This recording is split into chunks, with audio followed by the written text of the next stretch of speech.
Bom dia a todos. Bom, a gente vai conversando um pouco por aqui, né? Enquanto a galera vai entrando, aproveito para dizer para vocês que eu estou transmitindo ao vivo aqui pelo Instagram e também transmitindo ao vivo pelo YouTube. Então, eu estou com duas câmeras ligadas aqui. Então, por isso, de vez em quando eu vou olhar para cá, que é a câmera do notebook, e de vez em quando eu vou olhar para cá, que é a câmera do celular. Enquanto aí todo mundo vai entrando, né, eu aproveito para me apresentar. O meu nome é Ana Moraes, eu sou professora, sou gestora já há 30 anos, né? 30 anos de trabalho aqui no Brasil, mais de 44 mil horas de trabalho técnico especializado. Sou professora, sou pedagoga, trabalho prioritariamente no campo da educação e desenvolvimento, e é nessa área que eu tenho desenvolvido a maioria dos meus trabalhos mais significativos. E aí, depois da pandemia ali, eu resolvi, né, criar esse perfil, né, e esse canal do YouTube, pensando em usar esse recurso para difundir tanto o conhecimento da área de educação e desenvolvimento, quanto também os cursos que eu ofereço, né, eu ofereço cursos ali pelas plataformas, e depois da pandemia resolvi criar esse canal e, enfim, né, chamar as pessoas para a gente e compartilhar conhecimento juntos e, enfim, pensar outras formas de aprendizagem e pensar outras formas também de interação mediada pela tecnologia. Então, eu sou uma professora, sou uma pedagoga, tenho mestrado na área de gestão do desenvolvimento local sustentável, né? A minha linha de pesquisa foi exatamente formação de pessoas para o desenvolvimento, então eu penso a formação das pessoas, dos cidadãos e tudo mais, a partir da ótica, né, do desenvolvimento local sustentável, né, que é o que a gente fala hoje em termos de tendência, e é a partir dessa experiência, né, da experiência como executiva de educação de muitos anos, que eu trago aqui alguns temas, né, para compartilhar com vocês. E hoje, nessa live de hoje, o tema era pensar um pouco o Dia das Mães, né? Que dia é esse que a gente comemora tanto? Um dia que é muito celebrado no Brasil. Um dia que tem uma importância muito grande, uma importância simbólica, né? A importância do Dia das Mães é uma importância simbólica, mas também tem uma importância na economia, né? Para vocês terem ideia, eu trabalhei também, meu primeiro emprego, minha primeira colocação profissional foi no varejo, né? Eu trabalhei no varejo há 8 anos, mais de 8 anos, né, na verdade, 10 anos juntando todas as experiências, né, primeiro numa multinacional e depois numa grande rede brasileira, que depois também se tornou multinacional, né? Para vocês terem uma ideia, o Dia das Mães é o feriado, é o dia comemorativo no Brasil que mais vende, só perde para o Natal. Depois do Natal, o Dia das Mães é o dia que mais vende, né? E aí ontem eu fiz um Reels e compartilhei ali no perfil, né, falando um pouco sobre isso. O que é que isso quer dizer, né? É um feriado que vende tanto, né, que é uma oportunidade de reconhecer o trabalho materno, é uma oportunidade de reconhecer toda a renúncia, né, que as mulheres fazem em nome do Dia das Mães, e é um momento tão importante que ele movimenta a economia nacional. Então, o feriado do Dia das Mães, ele não é somente um feriado, né, não é somente uma data comemorativa. Aliás, nem é feriado oficial, né? Não é somente uma data comemorativa, ele é uma data comemorativa que ele movimenta a economia de um país inteiro. Então, o Dia das Mães tem essa importância cultural para a gente, né? Apesar de ser uma data ali que foi criada comercialmente, o Dia das Mães está num contexto muito interessante da gente pensar sobre várias coisas, né? E é sobre esses pontos que eu queria fazer essa live hoje e colocar essa reflexão, né? Bom, em relação à questão do Dia das Mães e dos presentes e etc., eu não vejo nenhum problema, né? Todo mundo adora receber presente, as mães também, as mães não são diferentes, né? Nós mães adoramos receber presentes, especialmente presentes dos filhos, né? Escolhidos pelos filhos, de preferência com aquele cartãozinho lindo, né? Que só eles sabem fazer. Mas isso também tem um significado, do ponto de vista sociológico, filosófico, educacional, etc., que é bacana a gente pensar um pouco também sobre isso, né? Por que é que esse dia, essa data comemorativa vende tanto, né? E aí eu perguntava ontem no Rios, né? Será uma forma que a sociedade encontrou de tentar compensar as mães por todo o trabalho, né? Exaustão, cuidado, toda a dedicação que elas oferecem em nome da maternidade, né? E esse é o mote, um pouco do mote desse nosso momento de conversa aqui, dessa live. Por quê? Porque a gente começa a pensar assim, né? Puxa vida, As mães fazem uma escolha, né? Claro que hoje a gente sabe que a maternidade é uma escolha mais consciente das mulheres, é uma escolha prioritariamente das mulheres. Ainda assim, a gente não pode descartar o fato de que existe a maternidade compulsória, né, que é aquela maternidade que ela é feita para validação social, quer dizer, a mulher, às vezes, ela nem está tão afim de ter filho, de maternar, mas ela vai ter um filho porque todo mundo espera que ela tenha um filho, todo mundo espera que ela materne a mãe, o marido, a tia, o cunhado, etc., né, fica aquela pressão social toda. Então, isso é o que a gente chama, desse contexto, de maternidade compulsória, né.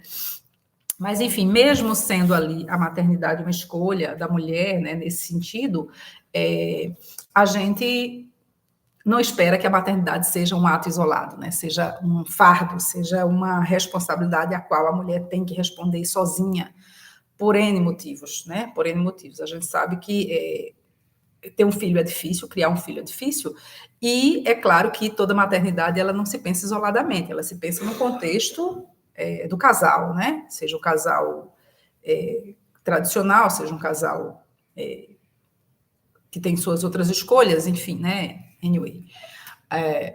Nesse sentido, né, a sobrecarga mental, ela existe. A sobrecarga emocional da mãe, ela existe. A tarefa doméstica, né, que fica também sob responsabilidade da mãe, ela existe, ela está lá. Né? Alguém precisa ir lá e fazer, alguém tem que ir lá e fazer. Né? Então, muitas vezes, outro dia eu estava vendo aqui, né, vou aproveitar para comentar que eu vi o trabalho até de um pediatra, uma pessoa muito respeitada, que eu admiro muito, que faz um trabalho muito relevante, fantástico, inclusive.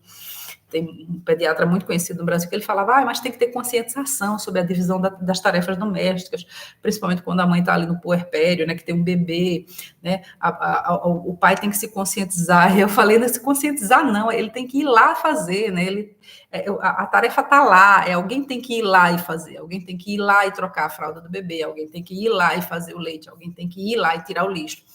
Alguém tem que varrer, alguém tem que passar, alguém tem que limpar, alguém tem que arrumar as compras do supermercado. Então, assim, não é só uma questão de conscientização, né?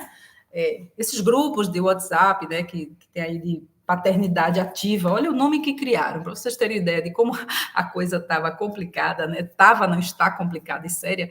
Tem muitos grupos, né, que se autodenominam grupos de WhatsApp de reflexão, já começou errado, né? Reflexão só não resolve nada. Reflexão sobre a paternidade ativa. Eu nunca ouvi ninguém falar sobre maternidade ativa, né? Porque a maternidade, por si só, pela sua natureza, já é ativa. Então, eu nunca ouvi ninguém falar de maternidade ativa, mas tem lá esses grupos de paternidade ativa. O que é que eles falam? O grupo de paternidade ativa é para criar consciência e para os homens dividirem melhor as tarefas. Claro, isso é o mínimo, né? Então, a gente fala da maternidade como um ato muito bonito, claro. Se não fosse a maternidade, a humanidade nem existiria mais, nem eu nem vocês aqui, a gente nem existiria. Então, a maternidade por si só, ela tem toda uma nobreza, né? Ela tem toda uma beleza, ela tem toda uma sacralidade, né? Ela tem toda uma romantização também por trás. Então, além de tudo que a maternidade é por natureza, tem todo um conjunto de ideias culturalmente reunidas ali em torno da maternidade, dessa sacralização, dessa romantização da maternidade, que termina virando também um fardo, né? Além da própria dificuldade, dos desafios típicos da maternidade, se junta a isso essa romantização, né? Essa coisa de dizer, né? Como a gente tem o hábito de dizer aqui no Brasil, que ser mãe é padecer no paraíso, né? Então, veja que tem uma romantização aí, né?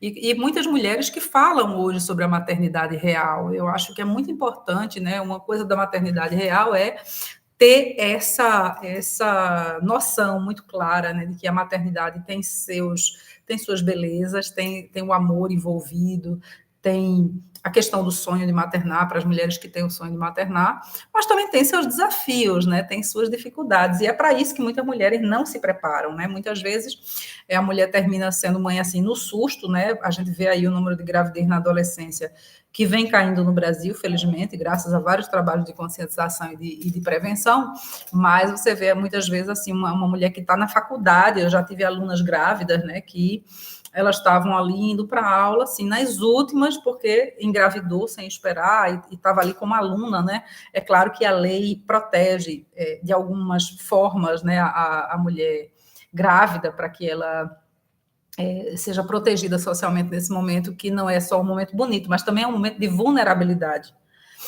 Então, esses movimentos, né, da maternidade real, eles são muito importantes, né, para a gente criar essa nova cultura da maternidade no Brasil, que não é só a cultura da romantização, né, de dizer, que é tudo lindo, que é tudo legal. Não é. Não é tudo lindo, não é tudo legal, especialmente ali depois que o bebê nasce, né, que passa ali dos 6 meses, né, que ele passa a depender não exclusivamente do aleitamento materno. Existe uma sobrecarga enorme e essa sobrecarga vai aumentando. A verdade é essa. A verdade é que essa sobrecarga vai aumentando, aumentando, sempre em cima da mulher. Então, acontece, por exemplo, da mulher, às vezes, ter 2, 3 filhos, então, triplique isso, né? Triplique esse trabalho, para poder entender um pouquinho ali, né? Como é que se dá essa questão da maternidade real, né? Então, quando a gente fala de maternidade real, eu destaco aqui muito o trabalho de muitas mães, né, gente? Mas, assim, algumas mulheres que eu sigo nas redes sociais e eu recomendo que elas falam da maternidade real em suas especificidades, né? Que é muito legal também a gente olhar para isso. Não é só a maternidade, é uma coisa muito ampla, né? Mas a maternidade e suas especificidades, né? No ponto da questão da maternidade e raça, né? Racismo, eu destaco ali o trabalho da Samara Filippo, que é uma mãe maravilhosa e que é muito aguerrida, que ela é muito combativa em relação às questões do racismo estrutural, porque ela tem 2 filhas, né? Recentemente, inclusive, a filha dela foi vítima de uma situação de racismo aqui num colégio de elite em São Paulo, e ela continua brigando ainda por isso, né? Pela reparação. Então, o trabalho da Samara Filippo é maravilhoso nesse sentido, né? Porque ela trabalha a maternidade, além dessas questões, né, na maternidade solo, exausta, sobrecarregada, solitária, ela também trabalha a questão do racismo, que eu acho indispensável para a gente entender no contexto atual.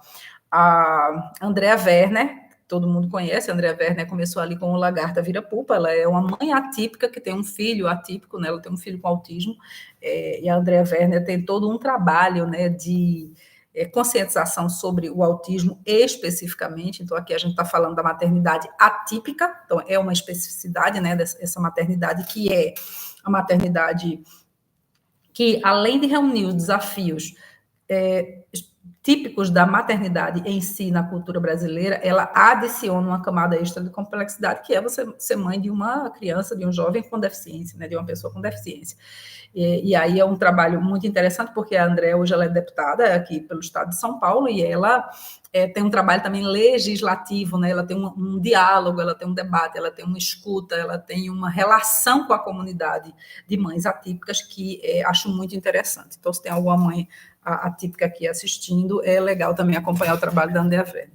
A Dani Junco é um trabalho muito bacana, a Dani Junco, inclusive acabou de acontecer, foi ontem, o Mãe Summit aqui em São Paulo, a Dani Junco vem coordenando um grupo, né, de colaboração, um grupo colaborativo sobre maternidade, e o grupo da Dani Junco é um pouco diferente, porque é um grupo que ele não se detém numa coisa específica, mas ele olha muito para a mãe que trabalha, né? Então, aí ela fala sobre o mundo corporativo para a mulher que é mãe, ela fala sobre a questão de aposentadoria e futuro para a mulher que é mãe, ela fala sobre oportunidade de trabalho, fala sobre a cultura corporativa no que se refere à maternidade, é um trabalho muito interessante dela, que eu acompanho também, é um trabalho muito bacana, mas ela fala muito sobre essa ótica da mulher contemporânea, né? E, claro, é muito localizada aqui na realidade de São Paulo, né? Não é uma realidade corporativa do Amazonas, né, da Paraíba, nem nada, é uma realidade muito aqui do Sudeste, vamos dizer assim. Mas é um trabalho muito bacana, que vale muito a pena, né? Acompanhar, porque tem uma estrutura, tem uma carga, tem uma colaboração, né? Ela consegue trazer para dentro ali do trabalho da Dani Junco, ela consegue trazer também outras mulheres que têm relação com essa questão da maternidade e do trabalho, e outras frentes também, né? Finanças, por exemplo, ontem a Natália Arcuri estava palestrando ali no Mãe Summit, e eu acho que isso é muito legal, né? Porque a questão financeira também é uma questão muito importante para as mulheres, mães, né? Então, é isso. Então, bom, só sugerindo aqui, tem outras milhares de mulheres maravilhosas, né, que eu acho. Tem a Bárbara, a professora doutora Bárbara Carini,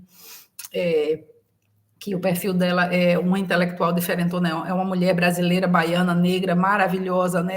Tanto ela fala um pouco da questão da educação, né? Porque ela é fundadora da Escola Maria Felipa, né? Que é a primeira escola que tem um projeto pedagógico antirracista, e é muito interessante, e aí eu acho que o trabalho dela é muito bacana, é maravilhoso, porque também reflete uma outra realidade de uma outra parte do país, de uma outra área do país, né? Que é o Nordeste, ali, pensando na cultura da Bahia, mas também pensando na cultura da mulher nordestina e da mulher brasileira, e, sobretudo, da mulher brasileira negra, né, preta, porque aí a gente também lança outra camada de complexidade, né?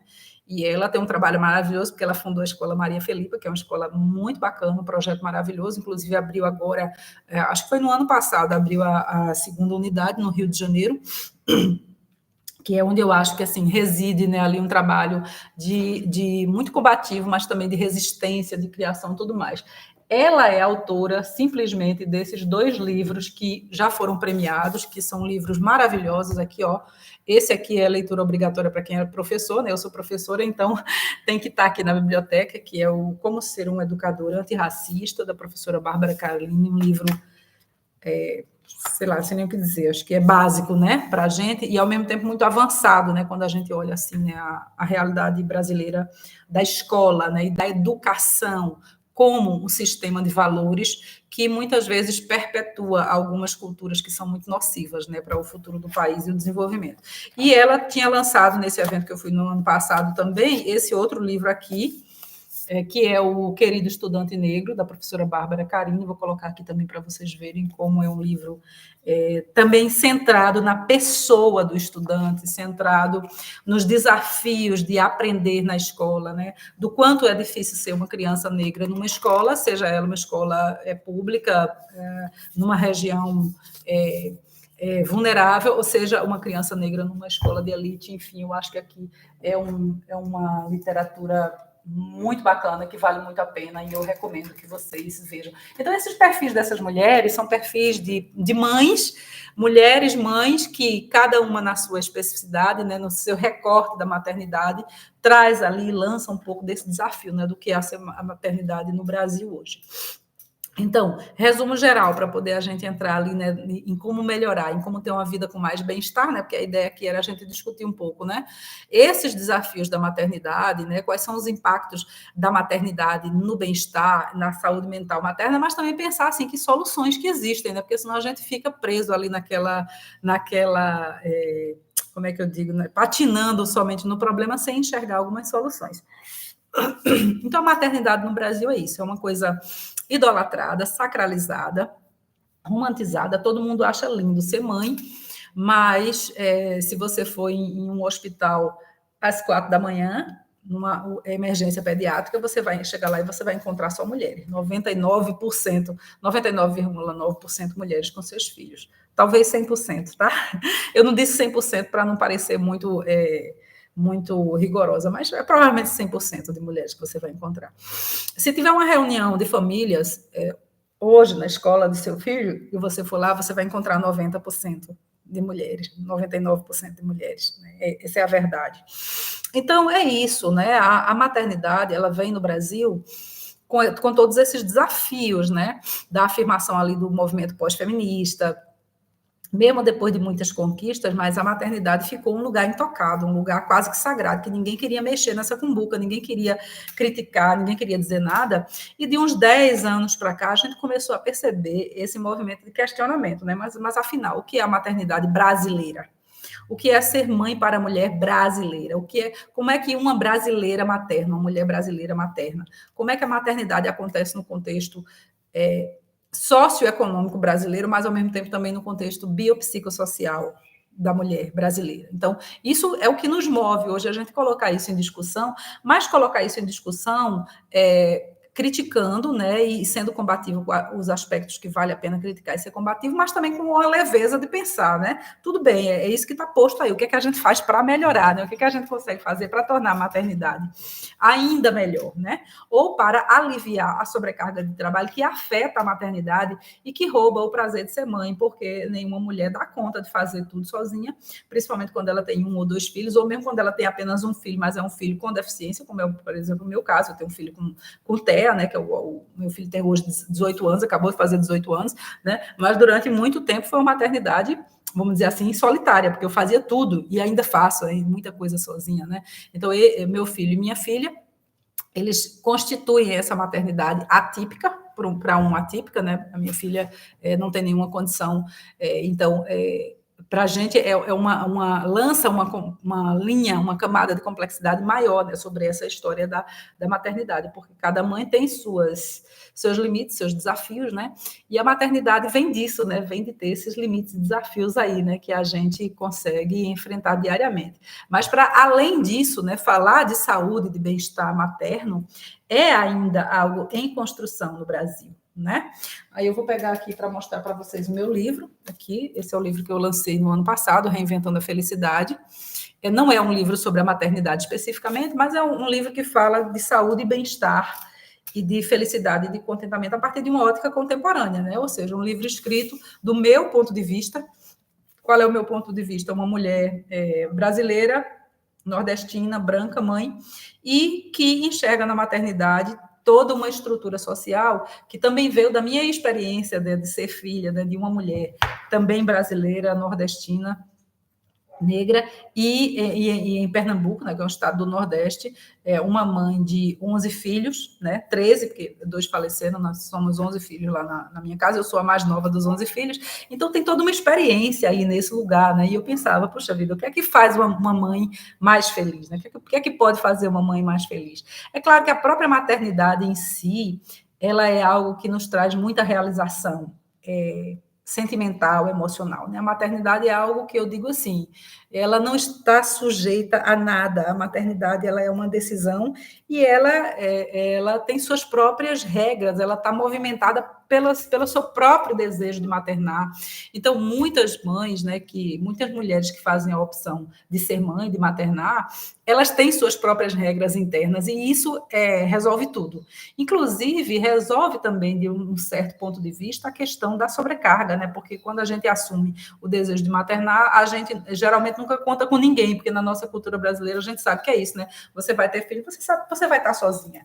No máximo, você vai encontrar uma rede de apoio entre a sua própria família nas outras mulheres, como a sua mãe, a sua cunhada, a sua irmã. Então, essa rede de apoio possível é o que torna a maternidade também possível no caso brasileiro, né? Inclusive porque socialmente a gente não tem nenhuma rede de suporte praticamente, né? O movimento da expansão da creche no Brasil é um movimento do PNE para cá, de 10, 20 anos para cá, no máximo 20 anos, né? 20 anos atrás, inclusive, tinha pouquíssima creche no Brasil. E aí, depois ali do governo do PT, principalmente na gestão da Dilma, né, que teve o Brasil Carinhoso, que foi um programa que ampliou extremamente, isso ninguém pode negar, tá, gente? Isso é dado estatístico, tá? Aqui não estou falando nem de política nem nada, mas estou falando de dados estatísticos, está lá. Quando teve o Brasil Carinhoso, que houve a expansão das creches no Brasil, isso depois coincidiu ali com o PNE, que era o Plano Nacional da Educação, e uma das metas do PNE, do Plano Nacional da Educação, era a expansão da oferta de creche no Brasil, e aí tem a meta específica lá do PNE, e aí foi nesse movimento que a expansão das creches no Brasil aconteceu, mas 20 anos atrás não existia creche. Quem cuidava das crianças eram as próprias mães. E as mães que trabalhavam 20 anos atrás contavam com a rede de apoio, que era a rede de apoio criada pela própria família. Então, não existia uma rede de apoio institucional do Estado, como a gente vê que hoje já existe, né? Então, hoje a gente tem uma oferta de creche no Brasil, ainda não tem vaga para todas as crianças na creche, mas tem um cenário completamente diferente, né, do cenário de 20 anos atrás, de 30 anos atrás, se a gente for pensar, né? Então, hoje, inclusive, eu aproveito aqui até para citar, eu estive no evento da Fiesp, acho que pouco mais de um mês atrás, onde o Vozes delas, né, Vozes Femininas da Fiesp, aqui em São Paulo, ali no prédio da Fiesp, e onde foi relançado, né, ali a Política Nacional dos Cuidados pelo governo federal. Então, o que é a Política Nacional de Cuidados? Né? É uma tentativa do governo de institucionalizar iniciativas de cuidado para quem cuida.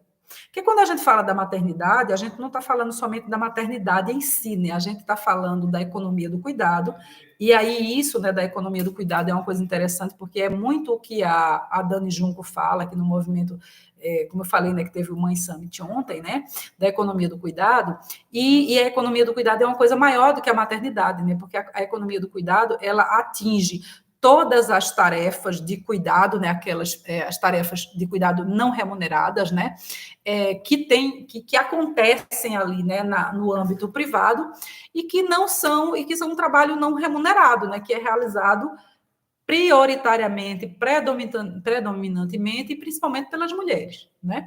Então, isso tem a ver com o cuidado de qualidade para todos, né? Como diz ali na Política Nacional de Cuidados, não tem a ver, né? Tem a ver com o Estado brasileiro criar uma política onde ele busca garantir o direito ao cuidado sem sobrecarregar. Então, por exemplo, estava num evento há 2 anos aqui em São Paulo também, que é o evento Elas no Topo, né, que era o antigo Fórum Cláudia, né, que aconteceu, que eu ia no Fórum Cláudia desde o primeiro Fórum Cláudia que eu vim aqui para São Paulo, e aí as mulheres lá dando depoimento, falando, as mulheres que eram CEO, mulheres que são presidente de empresa, e que elas dizem, né, quando eu saio da empresa, eu tenho que ir para cuidar da minha mãe na casa dela, porque não tem quem cuide.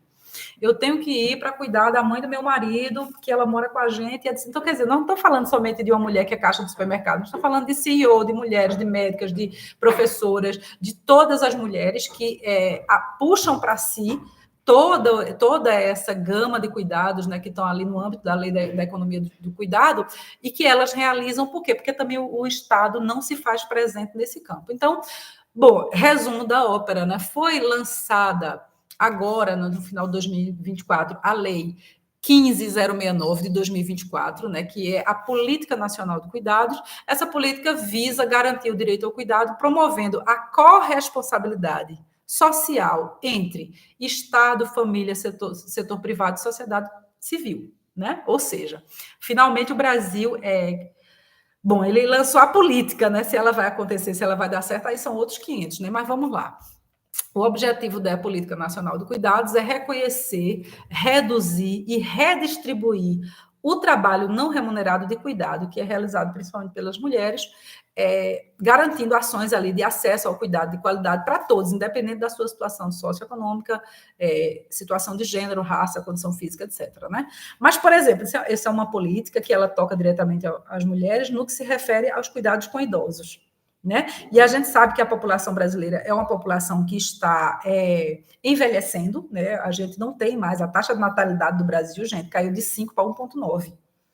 Então, a taxa de natalidade brasileira de 20 anos atrás, se a gente pegar esse dado do IBGE, 20, 25 anos atrás, vocês vão ver que a gente sai ali de 5 alguma coisa, nascimentos por família, né? Para o último censo do Brasil, posso até verificar e colocar aqui o dado do último censo, né, 2022, que é o dado mais atualizado, a gente caiu para uma taxa de natalidade de 1,9. Né, por família.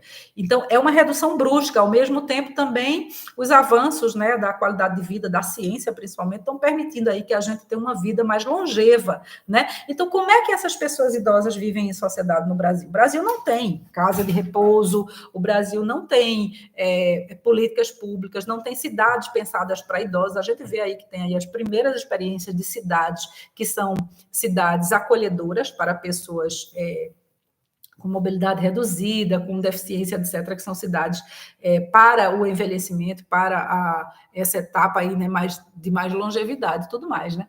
Mas esse trabalho não remunerado também, na maioria das vezes, ele recai sobre as mulheres. São casos raríssimos de homens que cuidam das suas mães. Casos raríssimos. A gente praticamente conta nos dedos. Eu conheço um que cuidou da própria mãe. Então, assim, as mulheres é que terminam assumindo essa tarefa como uma tarefa retributiva, né, de retribuição ali pela maternidade e tudo mais.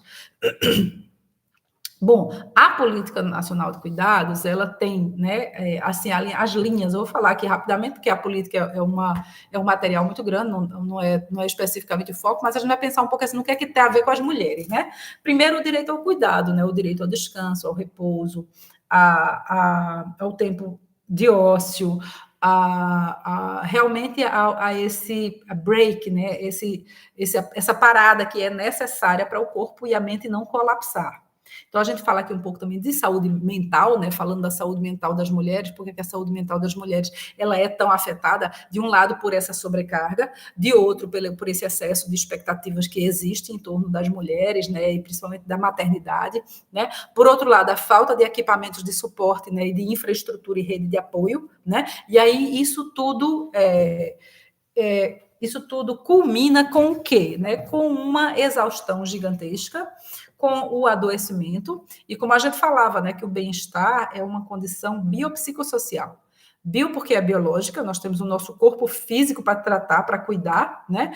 Psico, porque nós temos os nossos estados mentais, emocionais, sentimentais para cuidar articuladamente com o corpo, a partir dessa visão de saúde como alguma coisa una, né? Quer dizer, não estou falando de saúde mental, nem só de saúde física, eu estou falando de saúde. A saúde ela é tudo, é física e mental.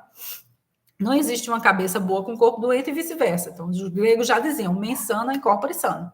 Né? Não tem outra hipótese. Então, e social, por quê? Porque a gente tem esse conceito, que é um conceito também relativamente novo, que é o conceito de saúde social. O conceito de saúde social tem a ver com como a gente tece relações sociais na vida, trabalho, convívio, entretenimento, diversão, religiosidade, espiritualidade, tudo isso está dentro ali no bojo desse conceito de saúde social, né? Então, a gente é socialmente saudável, tanto quanto biologicamente e mentalmente saudável. Então, por isso que a gente fala do conceito de saúde numa perspectiva biopsicossocial, é isso, né? Então, termina que o bem-estar da mulher, mãe moderna no Brasil, é um bem-estar de um nível muito baixo, né? A gente não tem, né? A gente, como eu falei, a gente acabou de ver a política, né? O lançamento aí da política, que foi agora no final de 2024, que visa tentar criar, né? Nesse sentido, né? Esse equilíbrio, né, essa redistribuição do trabalho de cuidado que recai principalmente sobre as mulheres, né?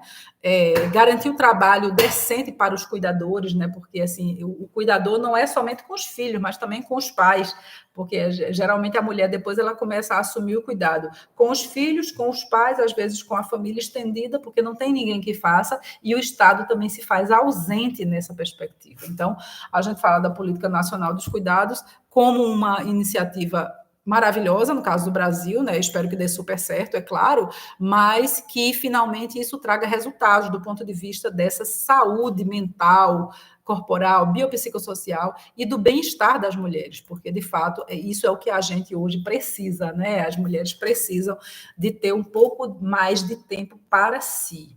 E é isso que eu falo um pouco aqui no meu livro. Se vocês pegarem o meu livro aqui, ele está disponível para venda, gente, em todos os grandes marketplaces aqui do Brasil, Amazon, Americana.com, um livro, etc. Né?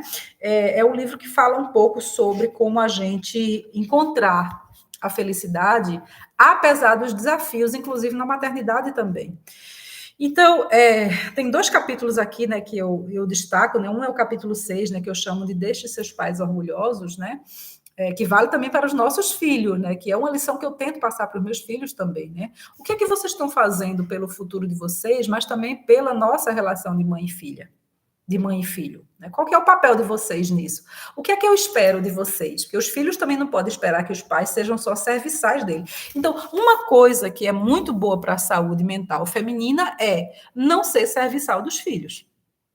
A partir do momento que se o seu filho tiver condições de pegar um copo d'água ele próprio para beber, que eu cito muito, né? Outro dia eu estava com uma conversa com uma amiga, outro dia faz bastante tempo, na casa dela, e a gente conversando aqui, e o filhinho pequeno, eu quero água, eu digo, nossa, mas... Aí ela, peraí que eu vou dar água para ele. Então, quer dizer, o que é que faz uma mulher adulta, mãe, se levantar de uma conversa que ela está tendo com uma amiga para ir na cozinha pegar um copo d'água para uma criança de 4 anos de idade, 5 anos de idade? Não faz sentido. Então, muitas vezes as mães sofrem muito essa sobrecarga porque elas se colocam nesse lugar de ser serviçal.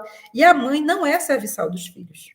né? Então, a partir do momento que seu filho tiver coordenação motora e condições de pegar a própria água, arrumar a própria cama, arrumar a própria mochila, fazer a própria comida, ele deve fazer.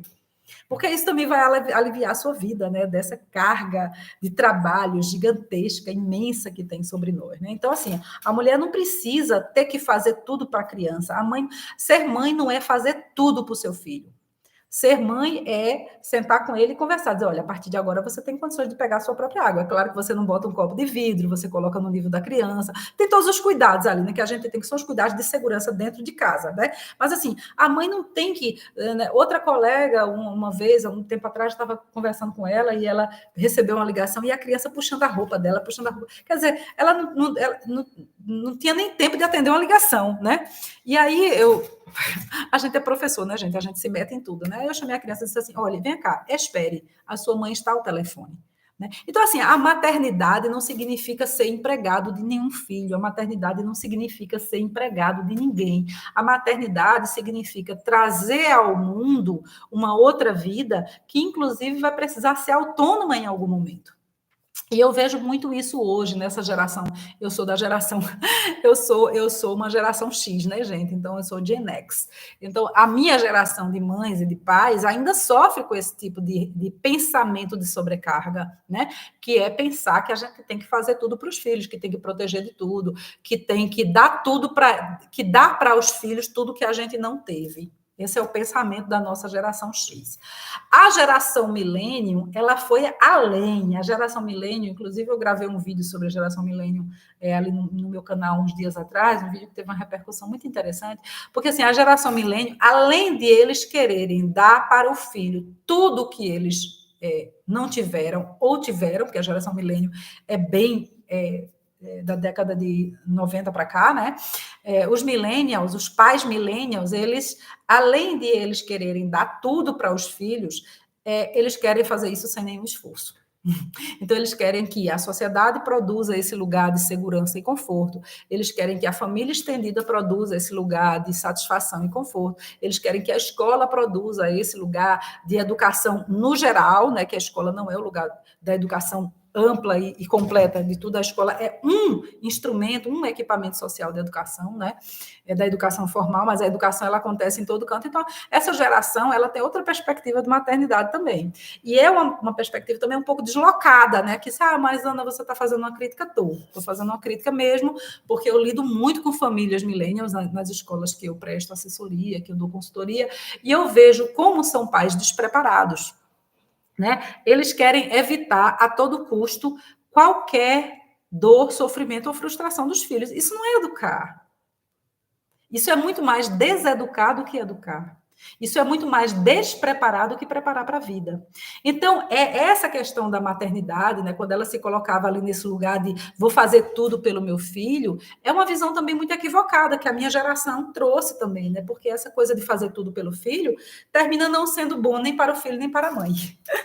Então, assim, a gente não pode querer fazer tudo para o filho. Então, a primeira coisa para o bem-estar materno é refletir um pouco sobre isso, né? Qual é o nosso lugar na maternidade e como é que a gente cria uma relação de maternidade que não é de escravidão. Tá? Primeira coisa. Outra coisa que eu falo no meu livro também, né, que eu acho que é muito bacana a gente pensar um pouco sobre isso, sobre a questão, o capítulo 10, né, que eu falo sobre a felicidade, que a felicidade não é perfeição. Então, a maternidade também não é perfeição. Eu não sei quem foi que botou na cabeça das pessoas que a mãe é um ser perfeito. Isso é muito nocivo para a maternidade, né? De alguma forma, a gente vê ali que a maternidade, as pessoas ficam cobrando que as mães sejam perfeitas, né? Que as mães, né, por exemplo, né, é uma coisa que a gente vê muito assim na chegada da criança na escola, como eu trabalho com educação, vocês sabem, a gente percebe muito ali, né? A mãe todo dia fazendo aquele sacrifício gigantesco para deixar os filhos na escola, às vezes esquece a lancheira, às vezes a farda não vai completa. Eu também fui uma mãe imperfeita, com muito orgulho, né? Muitas vezes eu chegava na escola e meu filho não estava com a roupinha, a farda, a gente fala farda lá em Pernambuco, mas aqui em São Paulo fala uniforme, né? Não estava com o uniforme, eu dizia, não tive tempo de lavar. E aí, né? Então, assim, a gente cobra das mães uma perfeição, né? Um rigor, uma perfeição tão grande. Aí o pai vai lá levar na escola uma vez, não é todo mundo na escola, que lindo, ele traz o filhinho, não fez mais do que a obrigação. né? O pai que leva o filho na escola não fez mais do que obrigação. O pai que leva o filho no pediatra não fez mais do que obrigação. O pai que arruma a feira não fez mais do que obrigação. É isso, tem que dividir as tarefas. Mas a sociedade cobra das mães essa perfeição. E é muito sério, né? Porque assim, isso também vira, né? É o que eu falei ali do conceito de saúde biopsicossocial, isso está no psicossocial. Está na ideia das pessoas de que você, por ser mãe, vai ser uma mãe maravilhosa. Nem todo mundo também quer ser mãe, gente. É nisso que a maternidade compulsória criou também, né? Um contingente de mães que foram mães quase que por obrigação, né? Por obrigação social ali, por tanta exigência, né? Que as pessoas ficam esperando tanto que a mulher materne, e aí ela não aguenta a pressão e materna. Mas essa maternidade, ela vem com esses desafios, né? E eu falo sobre isso também, do jeito que eu falo que felicidade não é perfeição, maternidade também não é perfeição. Então, a maternidade real, a maternidade possível, é aquela onde a mãe constrói com seu filho, com sua filha, uma relação de vida, de amor, de afeto, de cooperação, mas também de limites, definições, responsabilidades, colaboração. Essa é a maternidade real e bonita e amorosa, da qual eu falo um pouco no livro, né? É uma maternidade onde o amor encontra o seu lugar sem o sofrimento, onde o amor materno encontra o seu lugar sem a escravidão, onde o amor materno encontra na mulher uma manifestação do amor manifesto, do amor real, né, que veio à vida, que veio ao mundo, mas não pela ótica da subserviência, né, de se tornar um servo, um escravo do filho, e nem mesmo um servo, um escravo da maternidade. Então, eu termino dizendo, né, que isso, né, a maternidade, ela precisa também encontrar o lugar do não ser mãe o tempo todo, de não ser mãe 24 horas, porque a mulher precisa também desse tempo, né? O livro, tem um livro que eu gosto muito, por acaso ele até nem está aqui na estante aqui do lado, mas é um livro que eu adoro, que eu sempre recomendo, que é o livro O Ócio Criativo. Muita gente conhece esse livro ali da década de 80, do Domenico De Masi. É um livro que eu acho que deveria ser leitura obrigatória para toda mãe, porque a mulher não sabe ficar no ócio. Terminou que as mulheres, às vezes, assim, eu me sinto culpada porque eu estou descansando. Por que isso acontece? Por que uma pessoa pode se sentir culpada porque está descansando, né? Por quê? Porque exatamente essa cobrança social de que a pessoa esteja o tempo todo maternando, 24 horas por dia, faz com que a pessoa sinta esse remorso de descansar, de repousar. E a mãe precisa de repouso. Então, eu falo sobre isso no livro também. Aqui no final do livro tem uma coisa bem interessante, que eu deixo aqui uma lista de coisas, né, que eu chamo aqui de pequena lista de singelas maternidades, de singelas felicidades, né, pequena lista de singelas felicidades, que eu acho que toda mulher deveria ter, a sua lista de seus pequenos prazeres, né, então, por exemplo, eu tenho o meu ritual do café, né, eu faço café, de tardezinha, quando eu termino de fazer toda a minha lista de obrigações, todas as minhas tarefas, às vezes não todas também, né, que a gente não é obrigada a ser perfeito e fazer tudo todo dia, né, então eu sento no sofá, eu pego uma xícara de café, e ali eu não faço nada, então assim, a mulher também tem que ter seus rituais, né, uma vez por semana fazer uma massagem, uma drenagem linfática, ou marcar com a sua amiga e tomar um cafezinho com bolo, se não pode sair, fazer isso em casa, para que a pessoa tenha também um tempo, meu Deus, de desopilar, de tirar da cabeça aquele mundo e excesso de cobranças e de demandas, né? Porque senão a pessoa pira. E tem muita mãe que pira, tá, gente? Tem muita mãe que pira, tem muita mãe que enlouquece, e aqui eu não estou falando no sentido figurado, eu estou falando no sentido literal, né? Tem muita mãe que enlouquece, porque essa maternidade, ela não pode furtar, roubar completamente o lugar da mulher. Então, assim, ser mulher é uma coisa e ser mãe é uma coisa acoplada a ser mulher, né? Não é totalmente dissociável, mas também não deve viver completamente imbricado ali, integrado junto, porque o nosso estado materno, né? Ele vem depois do nosso estado de gênero, do nosso estado feminino, do nosso estado como mulher, do ponto de vista do sexo biológico, né? Então, como mulher, eu preciso me sentir antes de como mãe, de ser mãe. Então, isso é uma coisa muito importante, é reservar tempo. Colocar na agenda mesmo, do jeito que você coloca na agenda que vai ter dentista da sua filha na quarta-feira, dia 29, coloque na sua agenda que você tem drenagem linfática na quarta-feira, dia 29, e vá cuidar de si.